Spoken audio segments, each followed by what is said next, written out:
Hello future doctor, আজকের এই ভিডিওটি খুব ইম্পর্টেন্ট হতে চলেছে। তোমরা সকলেই জানো যে আজকে হচ্ছে 18 তারিখ এবং আজকে এমসিসির তরফ থেকে কিন্তু রাউন্ড টু কাউন্সেলিংয়ের যে ফাইনাল রেজাল্ট সেটা কিন্তু পাবলিশড করে দেওয়া হয়েছে। ওকে, এবং সেই যে ফাইনাল রেজাল্টটা পাবলিশড করে দিয়েছে এমসিসি, আবার সেই ফাইনাল রেজাল্টটা কিন্তু আবার এমসিসি কিন্তু ক্যান্সেলও করে দিয়েছে। কেন ক্যান্সেল করে দিয়েছে আজকে এই ভিডিওতে তোমাদের ডিটেলসে আলোচনা করবো, তাই ভিডিওটি সম্পূর্ণ দেখার অনুরোধ রইল। এবং চ্যানেলে যদি নতুন হয়ে থাকো অবশ্যই কিন্তু চ্যানেলটিকে সাবস্ক্রাইব করে দিও। ওকে, দেখো তোমরা পাশে একটা নোটিশ দেখতে পাচ্ছ। ওকে, তোমরা যে পাশে যে নোটিশটা দেখতে পাচ্ছ যেটা কিন্তু আজকে এসেছে।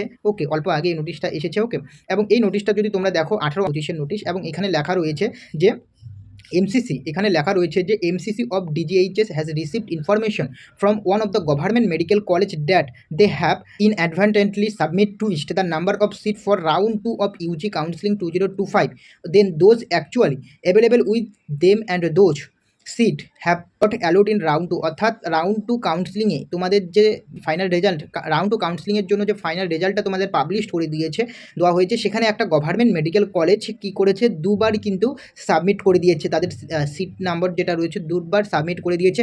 এই কারণে কিন্তু সেই কলেজে বেশি সংখ্যক যে স্টুডেন্ট কিন্তু অ্যাডমিশন হয়ে গেছে। অর্থাৎ যে গভর্নমেন্ট মেডিকেল কলেজটা দুবার সিট সাবমিট করে দিয়েছে, ধরে নাও সেই গভর্নমেন্ট মেডিকেল কলেজে যদি 100টা সিট থাকে, সেখানে তারা 200টা সিট দিয়ে দিয়েছে, মানে 100 + 100 দুবার দেওয়ার কারণে 200 জন স্টুডেন্ট কিন্তু অ্যাডমিশন হয়েছে। ওকে, তোমাদের বোঝানোর জন্য বললাম, কিন্তু সেই কলেজে কিন্তু 200টা সিট নেই, সেখানে কিন্তু 100টা সিট রয়েছে।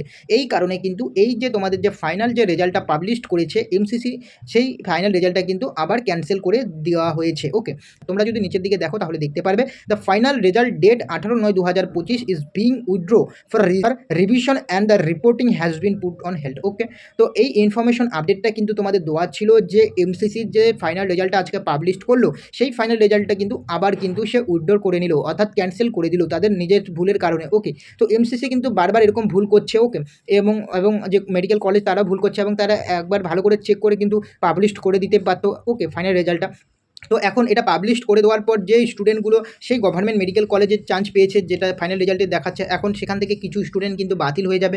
ওকে, তাহলে তাদের মনের অবস্থাটা কোথায় গিয়ে দাঁড়াবে তোমরা একবার ব্যাপারটা বুঝতে পারছো। যখন ফাইনাল রেজাল্ট বার করার পর তুমি যখন দেখলে যে তুমি একটা গভর্নমেন্ট মেডিকেল কলেজে অ্যাডমিশন সিলেক্ট হয়েছে, তুমি একটা গভর্নমেন্ট মেডিকেল কলেজের সিট অ্যালট হয়েছে, এবং পরে সেই লিস্টটা ক্যান্সেল করে দিয়ে, সেই রেজাল্টটা ক্যান্সেল করে দিয়ে আবার নতুন করে যদি কোনো রেজাল্ট আসার পর যদি তুমি দেখো সেই যে গভর্নমেন্ট মেডিকেল কলেজে তোমার সিট অ্যালট হয়েছে, সেই গভর্নমেন্ট মেডিকেল কলেজে তোমার সিট অ্যালট হয়নি, তাহলে তোমার সিচুয়েশনটা তখন কোথায় গিয়ে দাঁড়াবে, তুমি একবার ব্যাপারটা বুঝতে পারছো। সেই কারণে এমসিসি ভেবেচিন্তে সমস্ত কাজ করা উচিত, কিন্তু তারা কিন্তু ঠিকমতো কাজ করছে না। ওকে, প্রথম থেকেই কিন্তু তারা এরকম ডিলে করে করে করে করে যাচ্ছে। ওকে, এবং তাদের কাজের বিভিন্ন ভুল। ওকে, এটা কিন্তু এমসিসির একদম করা ঠিক হয়নি। তো এই ইনফরমেশন আপডেটটা কিন্তু তোমাদের দেওয়ার ছিল।